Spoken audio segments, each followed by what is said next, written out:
Good afternoon, everybody, and welcome to the Black History Month celebration. Today's theme is Yesterday, Today, and Tomorrow, Who Are We? Or Who We Are. We're gonna start out with probably one of the highlights we could do today, and that is we're gonna have the mayor introduce himself and say hello to everybody, and then we're going to eat some food before all our wonderful programming begins. So may I please introduce the Honorable Mayor Mcleod.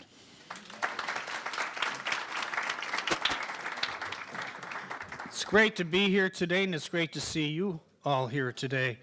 We've got a great lunch for you, a lot of good food, which I know you'll enjoy, and a great art display of African art from a longtime resident of Hoffman Estates.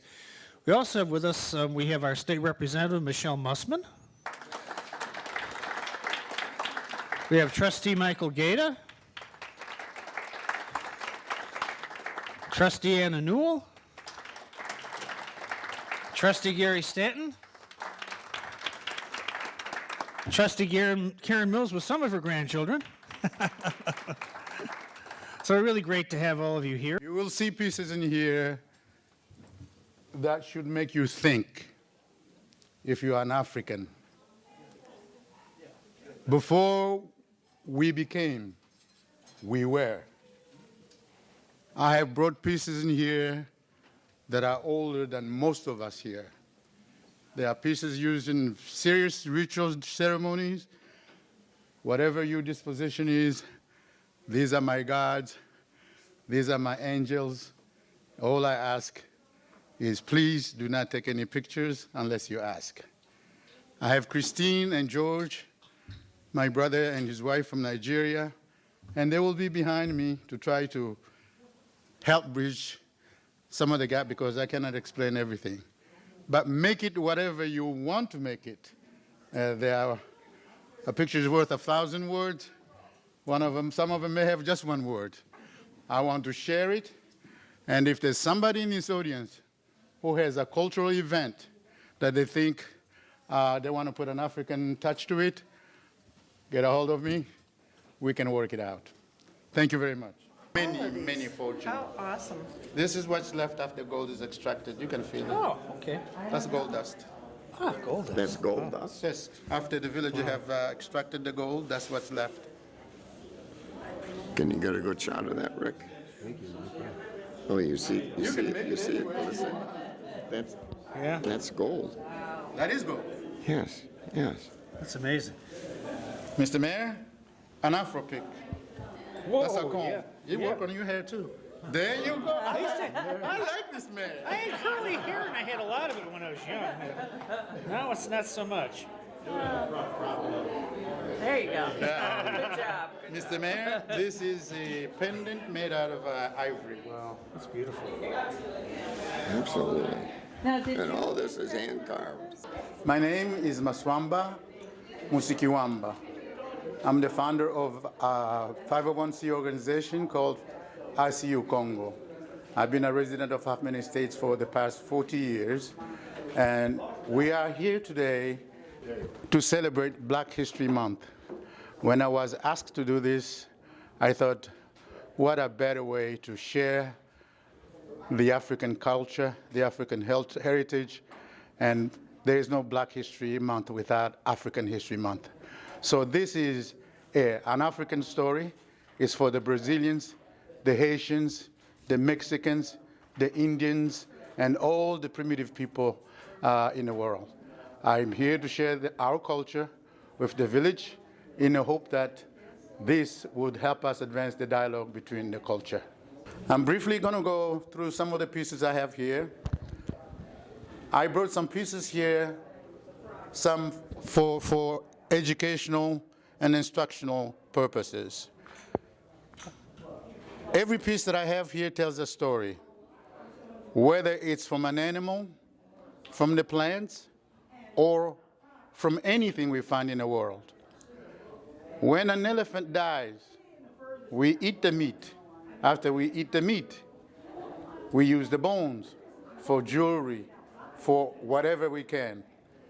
Here's a piece of an ivory that is carved to celebrate women. If you look at it, this is a pregnant woman, the belly is distended.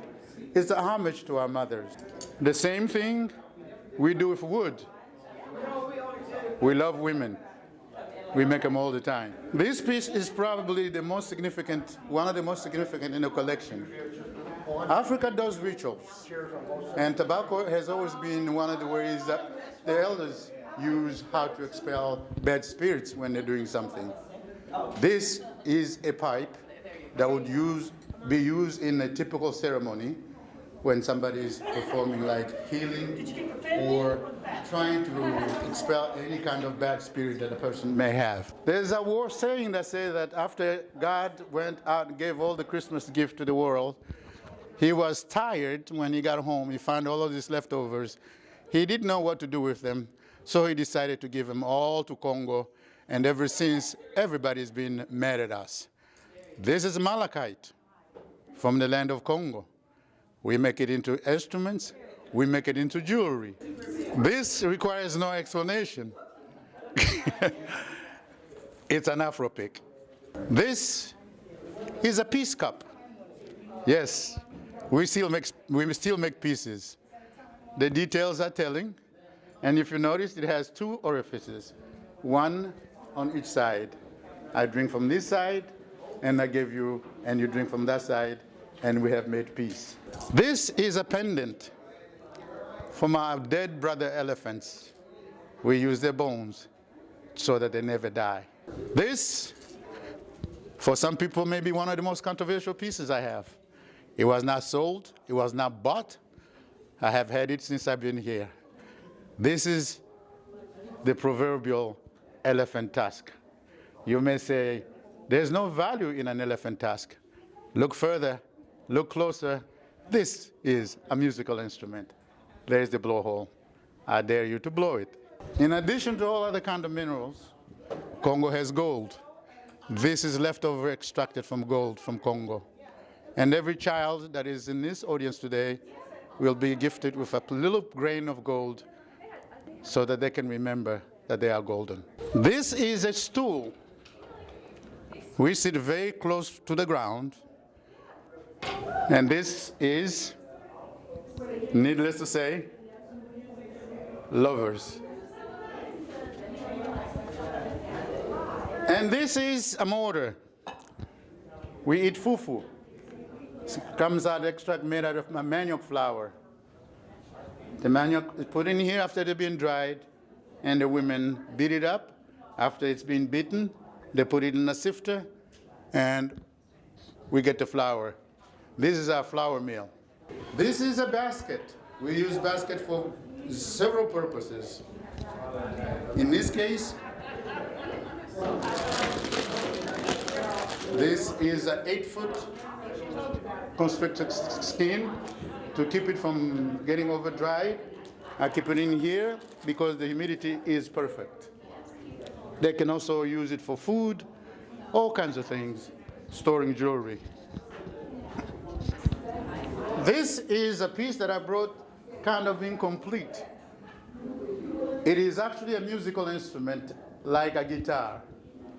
Has a handle that comes out here. If you notice here, I have 2 holes in there. That's where the strings attach, and it's played like a guitar. This concept. It's a woman. We like women. We love women.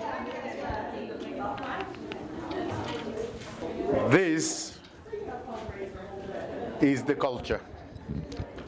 This says we were before we became. This is quintessential African that you would call voodoo doctor, bushman. If you take a very close look at his mouth, he's the exorcist. He's expelling bad spirit out of somebody's being. His mouth is wide open. He has glass eye. You look at him very closely because he talks directly to whoever is healing. This is a Congolese version of a Christmas set out of wood. Out of wood, mahogany, and other wood that I cannot detect. If you need to be exercised, your spirits are troubled, one of the ways we engage your conscience is by trance. This is the guy that will show up. He's a trance dancer. He's used usually to raise your emotion whilst the drum is playing, to kind of get you in your own corridors. Trance dancer. My favorite of all the pieces is this piece here. This is the goddess. This is mother.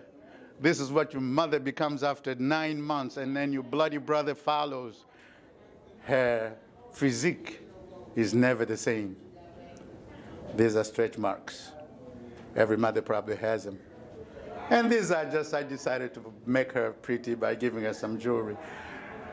These pieces here were traditionally used as money in Africa. So before we had the white man currency, these are some of the things we used to use for trading and gift exchanges. We make pottery. This, I don't know if you're drinking water out of these things is what makes it all incredibly different. Some of these things are used strictly for, made strictly for ceremonial purpose. The lumen doesn't go all the way in, and the clay is usually entangled just like that. None of these things that you're seeing here were crafted by somebody who has gotten any Western education. All of these are made by very, very primitive people. The pieces I have here, and when people come in here, I really would appreciate it. Some of these people in here are our gods. Who does not know what an African is famous for? So I brought it. You mess with me, you're going to be having one of these kiss you. That's an authentic spear, not at all. And I brought it today because I am going to want African American children to see it. I may even have them touch it. Again, another one of those. He's a doctor, he's a medicine man, he's a voodoo, whatever you want to call him. But before we became Christians, these are the people that we were worshiping. Now, some of you might be familiar with Demetrius, who's been on our commission for a couple years now. He's going to be the keynote speaker, but I'm going to put on my reading glasses to read a brief introduction about him. Demetrius Gibson is a resident of Hoffman Estates, business leader and speaker on empowerment, advancement, social and cultural, and motivation. He is also an advocate for matters of diversity and inclusion and has served as president of a Fortune 500 organization's African American Business Resource Group. He has experience presenting to and addressing groups large and small, from C-suite to hourly employees. He earned a Bachelor of Science in Chemical Engineering from Purdue University and a Master of Business Administration from DePaul University. When he's not working hard, he spends time with his wife and children. He is very active in his community, serving as a member of our commission, supporting his local recreational sports association, and training for his next running event. This is a quote, "There is a wealth of untapped potential all around us in the resources of those we call people. I want to be helpful in mining this potential, refining this resource, and exporting it out into the community so that others may benefit." So let me please introduce Demetrius Gibson as our featured speaker today.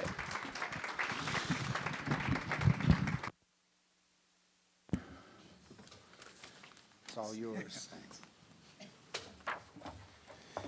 You know, when you when you hear it out loud after you've written it, it sounds very different. So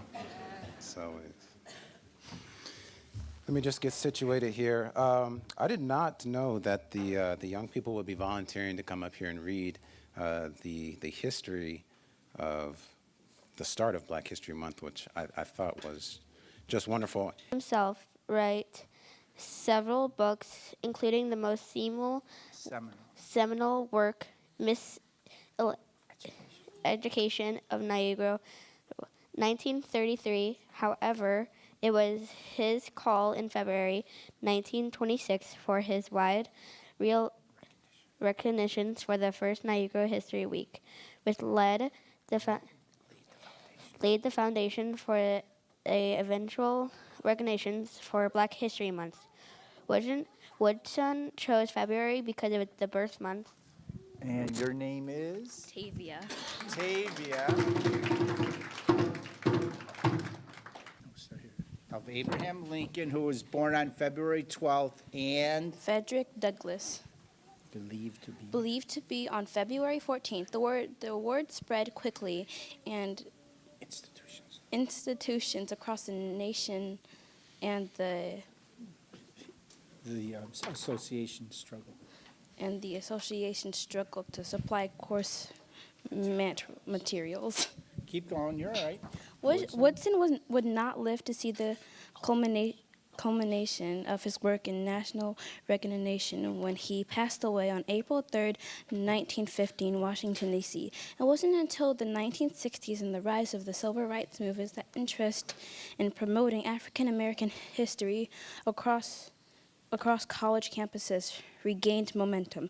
Finally, in 1976, Negro History Week made the transition to Black History Month. Since then, every U.S. president has made a proclamation honoring the month. All of this can be contributed to the work of one man, Dr. Carter G. Woodson. All right, let's give a big round of applause to all our volunteers. Job well done. Good afternoon. Thank you guys for coming out. If you guys remember last year, we had snow and inclement weather. Y'all remember that? Okay, all right. So we got people that were here. Very good. I would like to thank Pearl Henderson and the Hoffman Estates Cultural Awareness Commission for inviting me to share my message with you today. To all the distinguished guests and community members here today, thank you for joining us for this most important opportunity to celebrate America's diversity. Most importantly, I want to thank my family and my friends for their continued love and support. Obviously, without them, I couldn't be with you guys here today. Equity in the workplace, equity in the community, equity in education, equity and justice are the keys to America's effort toward improving diversity and inclusion. Last year, in 2018, the State of the Black America report was released. At that time, a lot of publicity was given to the fact that it was the 50th anniversary of the assassination of Dr. Martin Luther King, and it was also the 50th anniversary of the Civil Rights Act of 1968, which outlawed housing discrimination. Not to be overshadowed by those two significant events, the same year brought us the National Advisory Commission on Civil Disorders. To give you some background, this commission was formed in response to what was called civil disobedience, which had been escalating in the years prior. Watts riots in 1965, Chicago riots 1966, and the long, hot summer of 1967, when there were 159 race riots across the United States of America, most of them being African American. The charge of the commission was to answer three simple questions. What happened? Why did it happen? And what can be done to prevent it from happening again? In part, the summary of the report states this. This is our basic conclusion. Our nation is moving toward two societies, one black, one white, separate and unequal. Discrimination and segregation have long permeated much of American life. They now threaten the future of every American. This deepening racial division is not inevitable. The movement apart can be reversed. Choice is still possible. To pursue our present course will involve the continuing polarization of the American community and ultimately the destruction of basic democratic values. Segregation and poverty have created the racial ghetto and destructive environment totally unknown to most white Americans. What white Americans have never fully understood, but what Negroes can never forget, is that what white Americans have never fully understood, but what the Negro can never forget, is that white society is deeply implicated in the ghetto. White institutions created it. White society condones it. And it is time now to turn with all the purpose of our command to the major unfinished business of this nation.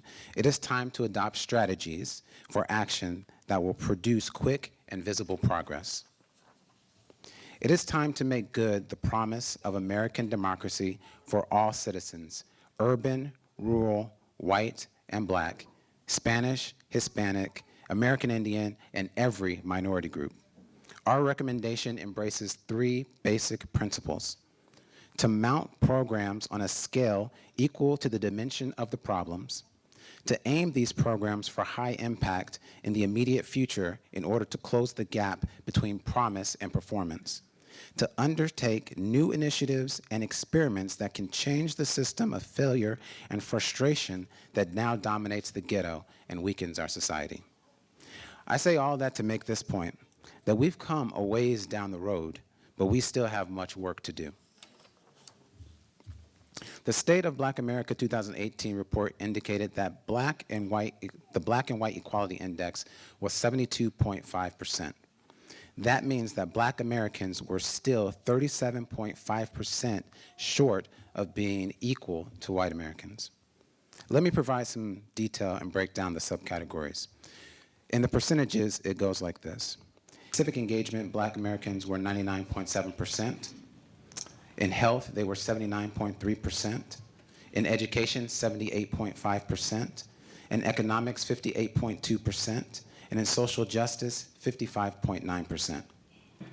Black household income is $24,600 short of the average white household income. Now, I tried to leverage this point in my last end-of-year review, but it did not help get me a raise. Just saying. Don't do that is what I'm saying. Don't do that. Okay, but so, seriously, we can have very serious conversations without them being continuously heavy or foreboding. But I want to make sure that we all start with the same reference point. Meaningful conversation can only occur if we agree on the facts. It is well understood that you may have your own facts, he or she may have their own facts, or their own opinions, but he or she is still tied to the facts. Facts are not subjective. Facts do not change like the winds on the Sahara. There's no such thing as alternative facts. As we look at what was to be the targets for change as outlined by the National Advisory Commission on Civil Disorders, it's obvious that we made some progress, but not enough progress. In fact, given today's political climate, it's easy to conclude that we are regressing and not progressing. Where are our programs for social change, regardless of the funding at the federal or local level? The charge of the National Advisory Commission on Civil Disorders was simple and direct to the public. Mount programs on a scale equal to the problem. Aim these programs for high and immediate impact. Undertake new initiatives and experiments that can change the failure that is happening in the ghetto. In 1968, change was expected. However, 51 years later, we're still talking about change and not making enough change in the way we interact and support one another in order to balance the scales of equality. How long? Not long. Okay, we're going to get the energy up in the room. This is what we're going to do. Okay. I'm going to say how long, and you guys are going to say not long. All right? Okay. It's a call and response. It happens often in the African American community. So, how long? Not long. All right, let's rock and roll. All right. I want to focus on one thing that I think we all can believe in, and we can take immediate action as we leave the room today, and that's on improving education. If you believe that education is critically important to the economic and social equality, raise your hand. Young people, you can raise your hand too. It's okay. Okay, there should be no hand that is not raised. If you are a mom, if you are a dad, if you are a brother, if you're a sister, an aunt, an uncle, cousin, relative, neighbor, if you've driven or walked past a school in your lifetime, you should be in full support of ensuring an educational system that does not fail our kids, our future. An educational system that expects excellence. An educational system that does not allow children, especially black and brown children, to fall through the cracks. An educational system that motivates, promotes, and generates the leaders of tomorrow. Can we agree on that? Amen. Okay. Great. Now, we all have a common place from which to have this conversation. Now, I want to provide a couple of examples where education changed lives and impacted history. First, Dr. Charles Drue. He was a researcher and a surgeon. He revolutionized the understanding of plasma. Don't get it twisted. Though he was what some would call a nerd, he was a great athlete. He was a star at Dunbar High School in Washington, D.C., where he played for their football team, their baseball team, their basketball team, and the track and field teams. Since he could not afford to go to college in the U.S., which is another problem, he went to college in Montreal, Canada. He became the first African American to get his doctorate from Columbia University in 1940. He then went on to become the world's leading authority on blood transfusion and storage. He established protocols on how blood should be collected and refrigerated, how donors should be recruited and screened, and training methods for people who would collect and test blood. As medical director of the American Red Cross National Blood Donor Service, Drue led the collection of tens of thousands of pints of blood for U.S. troops. Some historians would even say that he saved the world from Nazism, since battlefield blood storage and transfusion did not exist before he took control of the two largest blood banks during the World War II.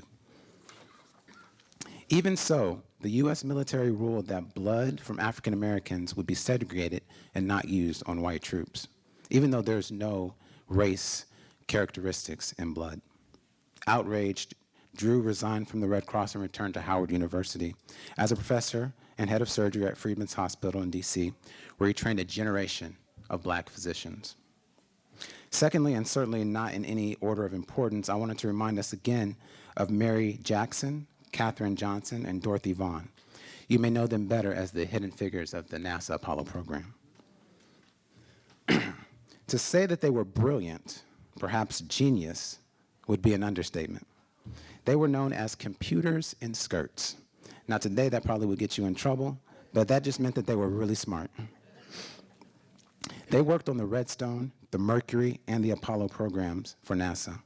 John Glenn refused to be launched into space until Katherine Johnson had checked the data and confirmed the trajectory of the flight. There may not have been much NASA success without women of color like the three I mentioned. Now, I was rereading this morning, and I felt like I didn't do Katherine enough justice, so I went out and did a little bit more research on her. So Katherine Johnson was one of the three that I mentioned there. She co-authored 26 papers for NASA, which you can still find on the NASA archives if you wanted to go out and read those.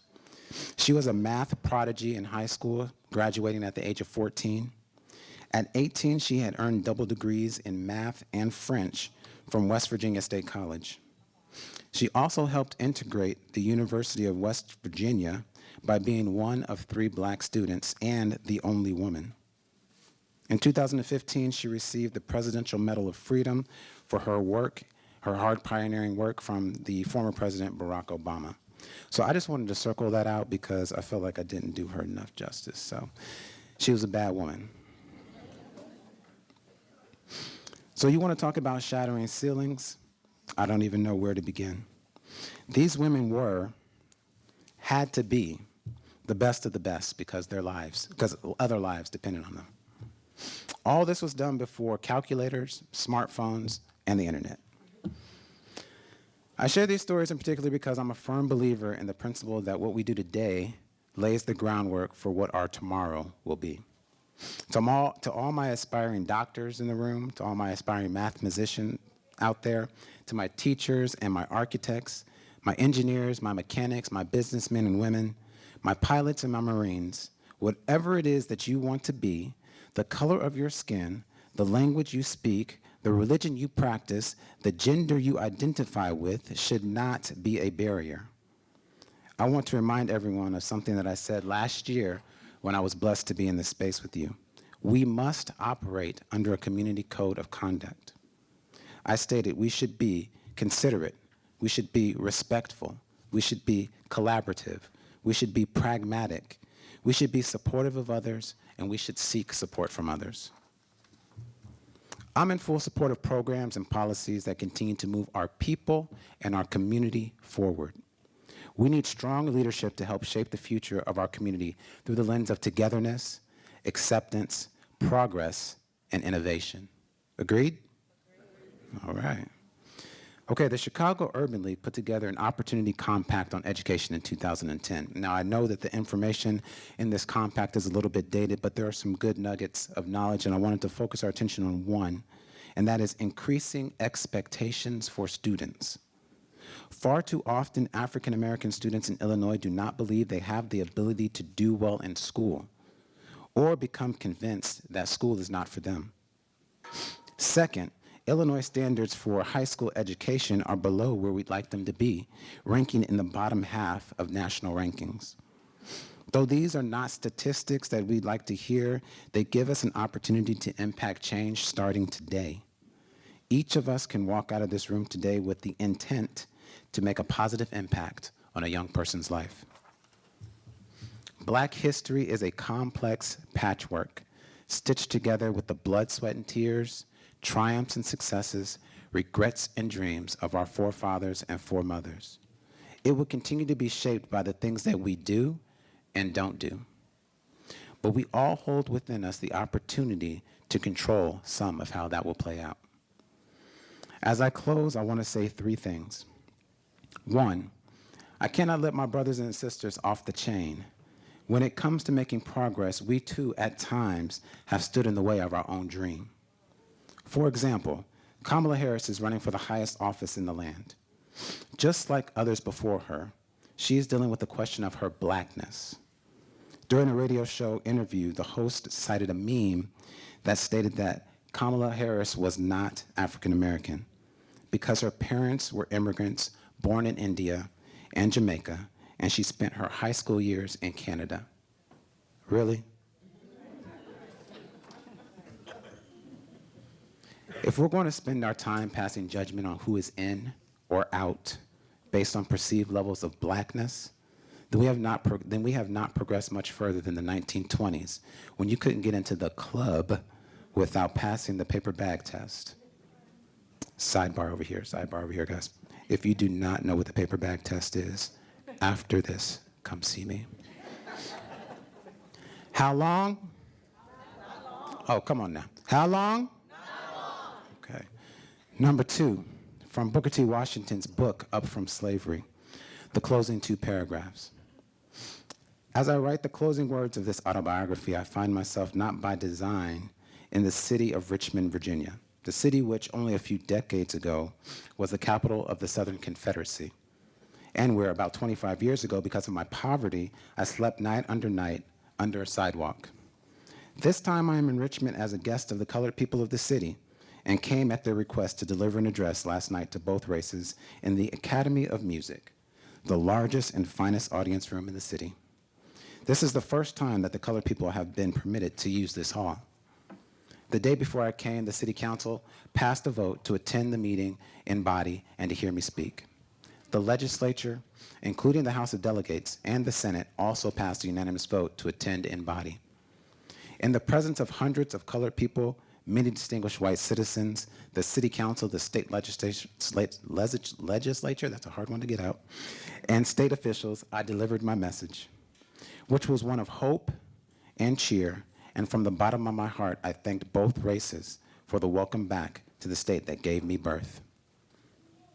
Today in Virginia, we're dealing with an elected official who is accused of dressing in blackface. Okay, I won't touch that one. But oftentimes, we talk about black history like it's a relic, like it's something that is on grandma's shelf and we take down once a year, dust it off, and then put it back. We're less than a generation removed from Jim Crow, just more than 100 years removed from the right to vote, just more than 150 years removed from the Emancipation Proclamation. Some of our toughest moments in Black history are still relatively close to us. How long? How long? That's what I'm talking. Now you got it. All right.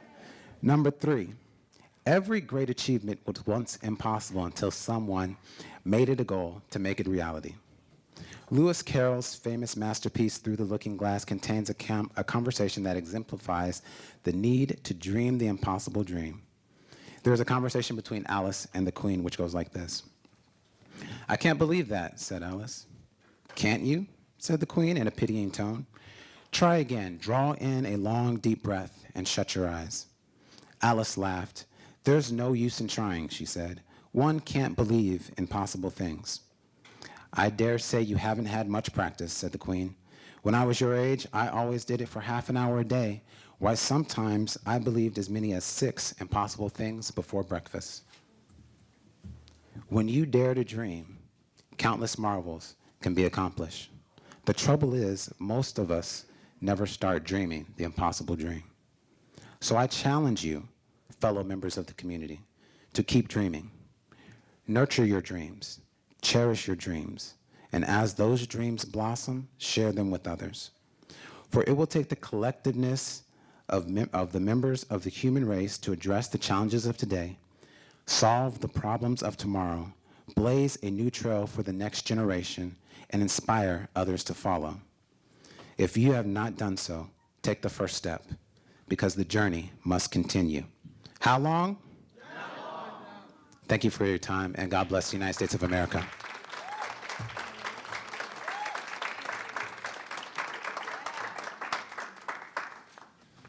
Boy, it's always tough going after him. He's so inspirational, isn't he? Let's give another round of applause to Mr. Gibson.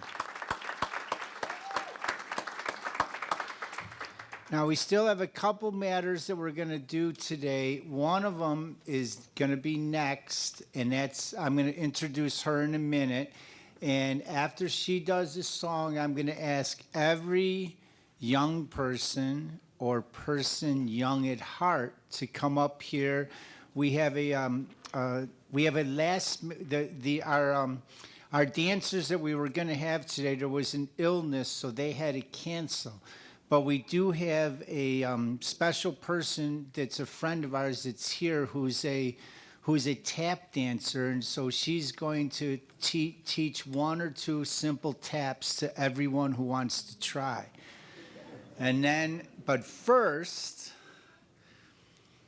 we have our singer, who's, she's standing now. This is Char Mccallister, is a singer, songwriter, producer, independent recording artist, and entrepreneur. Her name literally means singer, song, delight. She's from Jamaica, West Indies, and she moved to America at a young age.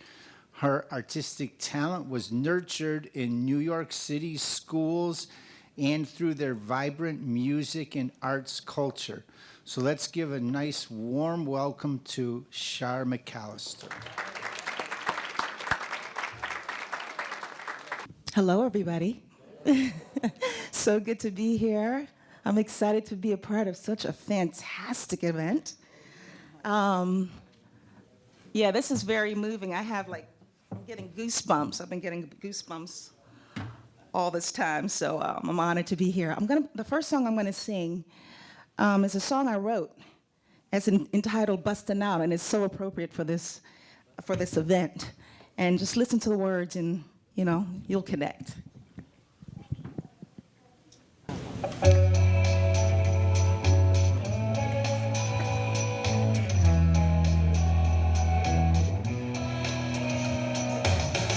Under a spell, ruled by manipulation, spinning out of control, heading in the wrong direction.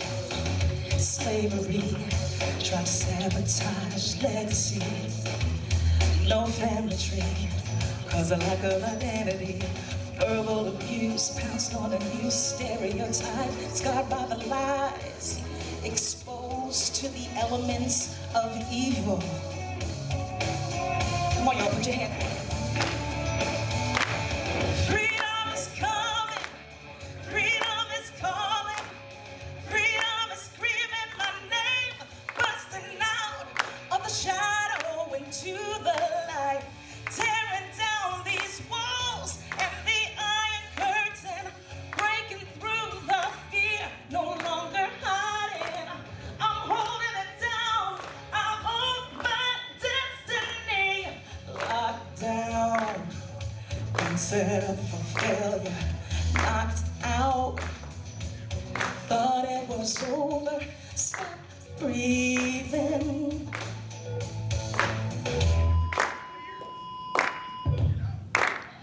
No longer blind to the lies or mute to the truth. Best part of me is integrity.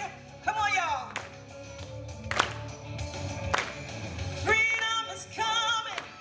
Freedom is calling.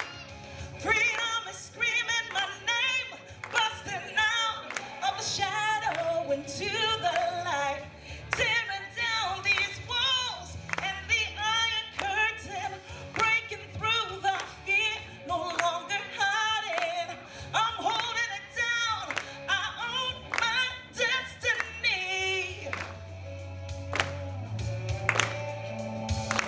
God knows there's a reason for my existence. Know what I want, I'm gonna get it.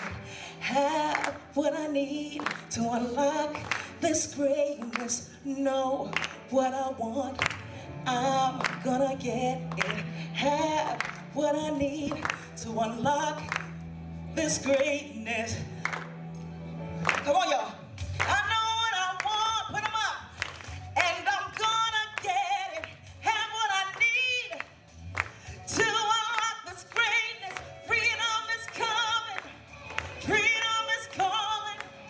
Freedom is screaming my name, busting out of the shadow into the light, tearing down these walls and the iron curtain, breaking through the fear, no longer hiding. I'm holding it down, I own my destiny. Freedom is coming, freedom is calling, freedom is coming. Woo! Freedom is calling, freedom is coming, freedom is calling, freedom is coming, freedom is screaming my name, name, name, name. Woo!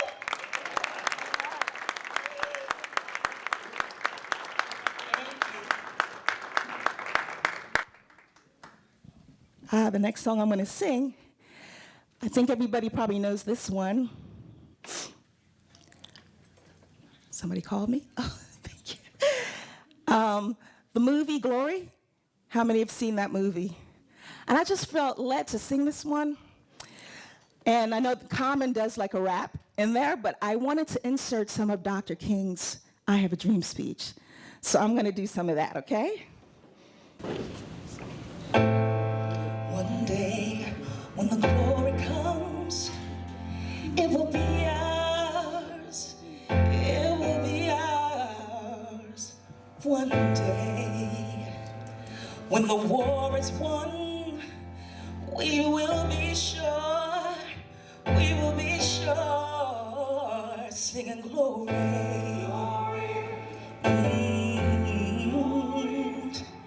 Oh, glory. I have a dream that one day every valley shall be exalted, every hill and mountain shall be made low. The rough places will be made plain, and the crooked places will be made straight, and the glory of the Lord shall be revealed, and all flesh shall see it together. This is our hope. With this faith, we will be able to hew out of the mountain of despair a stone of hope. With this faith, we will be able to transform the jangling discords of nation into a beautiful symphony of brotherhood. Can I get an amen? Yes. One day, when the glory comes, it will be ours. It will be ours. 'Cause one day, when the war is won, we will be sure. We will be sure. Singing glory.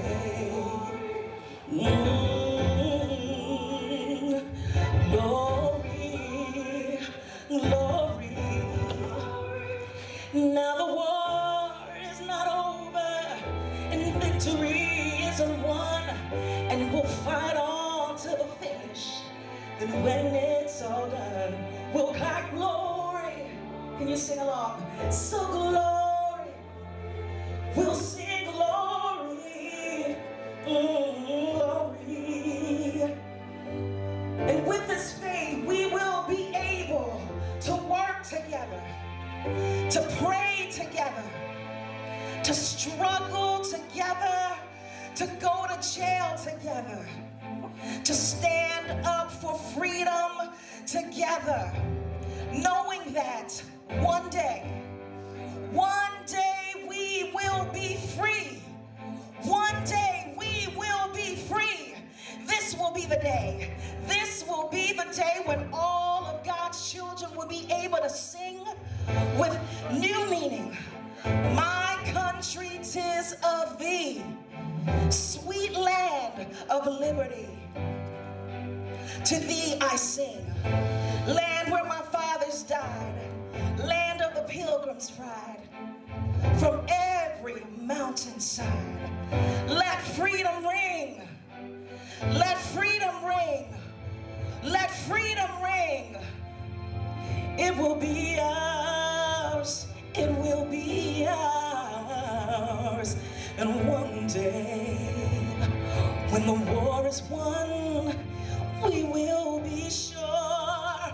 We will be sure. Everybody say glory. Say glory. Say glory. Oh, glory. Oh, say glory. Let me hear you say glory. Say glory. Glory. Now the war is not over, and the victory is not won, and we'll fight to the finish. Then when it's all done, we'll sing glory. Woo!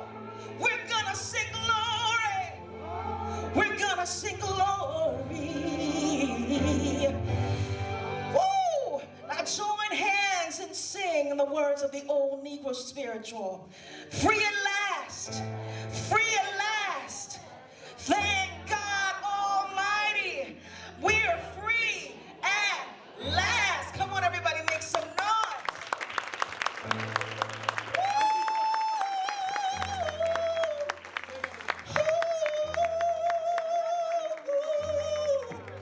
Ooh, come on, everybody, say free at last. Say free at last. Free at last. Oh, we're free at last. I can't hear you say free at last. Say free at last. Oh, free at last. Free at last. Glory.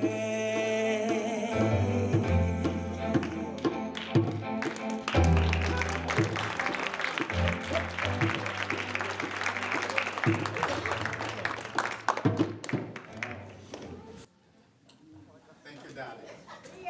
Are you free? And she's coming back at the end of our program for a couple more songs. Let's give her a great round of applause.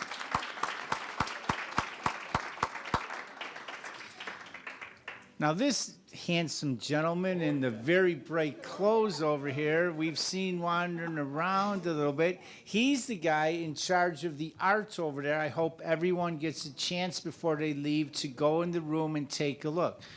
Musiki's been around here and helping us on many things for many years. And before we do our dance, where we're going to have all our volunteers, we're going to ask him to speak a couple words about the importance of drums and drumming in African culture. Namaste. Namaste. Sukriya. I am an African. Just in case you don't know yet. I am really, really an African. Don't let this red jacket fool you. I'm more comfortable in the bush, okay? Because that's where Africa happens. For some of you, this is a drum. Let me tell you, this is the first cell phone ever known to man. You hear me? This is the first cell phone ever known to man. When somebody dies, they know by the beat of the drum whether we're crying or we are dancing. Some of you may not know. We are really the cradle of all religions. We saved Mahatma Gandhi. We saved Muhammad. Without the Ethiopians, Muhammad wouldn't be there. As you know, among your own, you can never be a prophet. They wanted to kill him. And he ran to Ethiopia, that little place off of the Horn of Africa. By the way, also where Jesus comes from. If it's religious, if it's social, whatever it is, Africa is the mother. But for you Africans in here, let me tell you something. The key word is identity. I'm going to tell you what makes me different between some of you. I may have come from the bush, but I know who I am. You hear me, man?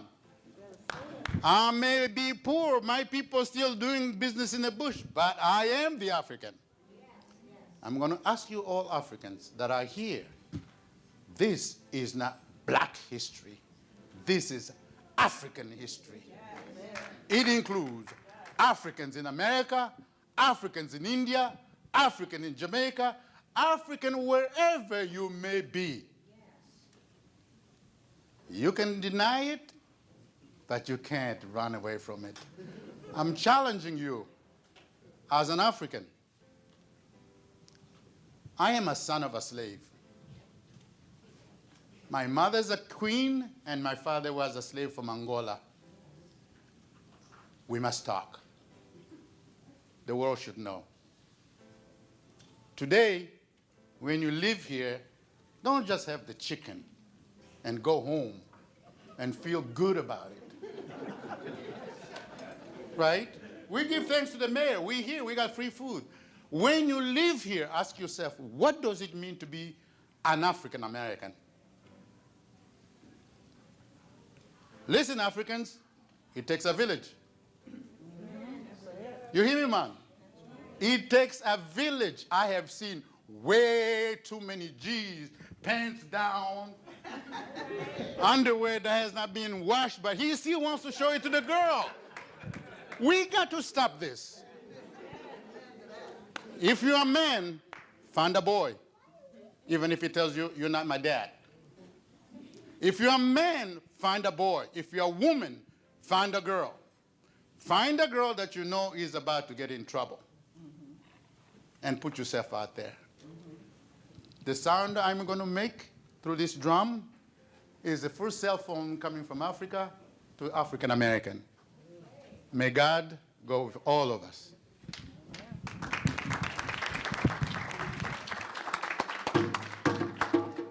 What do you want me to do? Just a couple minutes and then... And then we'll get our volunteers. I'm calling you.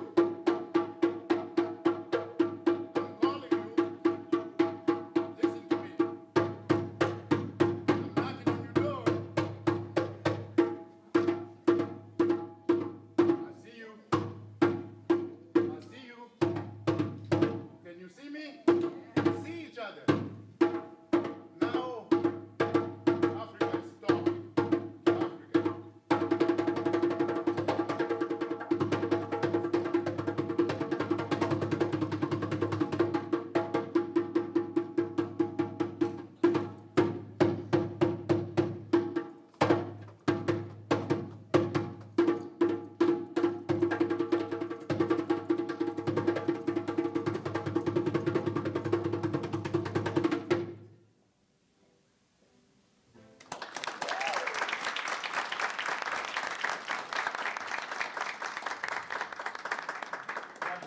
All right, everybody, almost ready to go. I want you to sing this one with me. A little staple singers, put your hands together, come on. Woo! Ooh, yeah, I know a place, y'all. Said ain't nobody crying. I hear you back there. Come on. Ain't nobody worried all out. Ain't no smiling faces, no smiling faces. Lying to the races. Woo! Ooh, lying to the races. I'll take you there. I hear you, come on. I'll take you there. Yes, I will. Ooh, if you're ready now. I can't hear you. I'll take you there. Ooh, I know a place, y'all. There ain't nobody crying, nobody crying. Ain't no lying faces, smiling faces. Come on, lying to the races. No. Ooh, if you're ready now, come on now. Oh, I'll take you there. Let me hear you sing it. I'll take you there. Do you want to go to a better place? I'll take you there.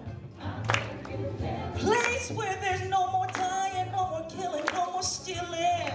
Yeah. Oh, nothing but love. Break it down right here.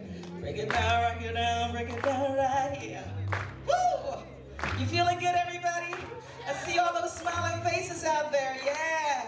Come on, this is a celebration of life, celebration of love, celebration of family. Come on. I know a place, y'all. Woo! Woo! I know a place, y'all. Said ain't nobody crying. Woo! Said ain't nobody worried. It'll be nice to get a little dance party going on right here. I'll take you there. Woo! Come on now. We know how to do this. I'll take you there.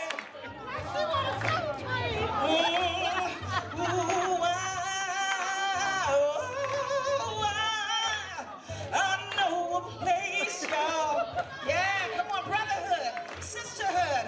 Let's dance together. Oh, yes. Feeling all right, feeling all right, feeling all right now. Get it, get it, get it, get it, get it now. I'll take you there. Oh, if you're ready now. You all look amazing. Come on, that's what I'm talking about. I'll take you there. Woo! Ooh, I'll take you there, yeah. Celebration of life, celebration of love, celebration of peace, celebration of freedom. Woo! I'll take you there. Ooh, if you're ready now. Yeah, I'll take you there. Can I hear you singing over here? Come on. I'll take you there. I'll take you there. Just over here. I'll take you there. I'll take you there. Now over here, come on. I'll take you there. I'll take you there. Woo! I'll take you there. I'll take you there. Give yourselves a hand. Woo! Yes. All right, this last song I'm going to sing. That was so wonderful. I kind of don't want to stop, right?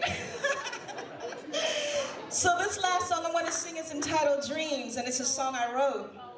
And it's just speaking life and breathing life into your dreams. So as I sing this, hold your dreams close to you. Hold it dear to you, all right?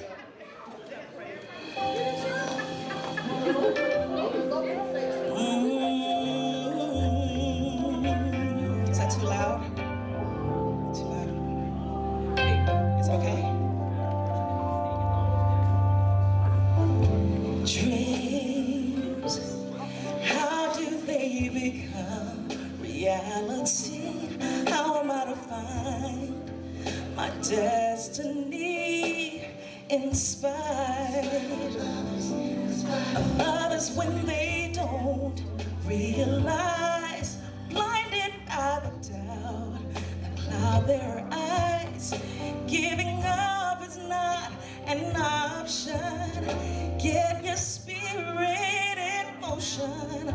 All you gotta do, you gotta believe. Believe in your dreams. Don't give in, don't give up. You can make it to the top. Just believe. Oh, I know you will. You will succeed. Rise to the challenge with tenacity. Reach for an eternal legacy. Fly high above the heartache of your past. Pain will come, but know that it won't last. With determination, soar to your destination. Don't stop, keep on going. You gotta believe. Listen, y'all. When they say you can't, you gotta know you can. When they say you won't, gotta know you will. When your strength giving out and your faith faces doubt, just believe. When they say you can't, you gotta know you can. When they say you won't, woo, gotta know you will. When your strength giving out and your faith faces doubt, just believe. Just believe, believe, believe, believe, believe in your dreams. Don't give in, don't give up. You can make it to the top. All things are possible. Yes, they are. Oh, yes, they are. Oh, believe in your dreams. Don't give in, don't give up. You can make it to the top.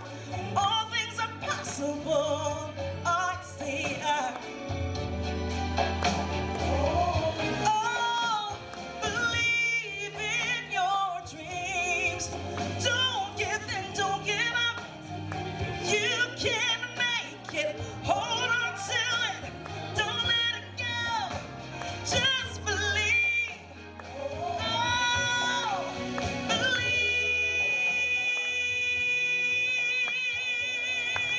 believe, believe, believe. Hold on to it. Don't let it go. Don't let it go. You will succeed.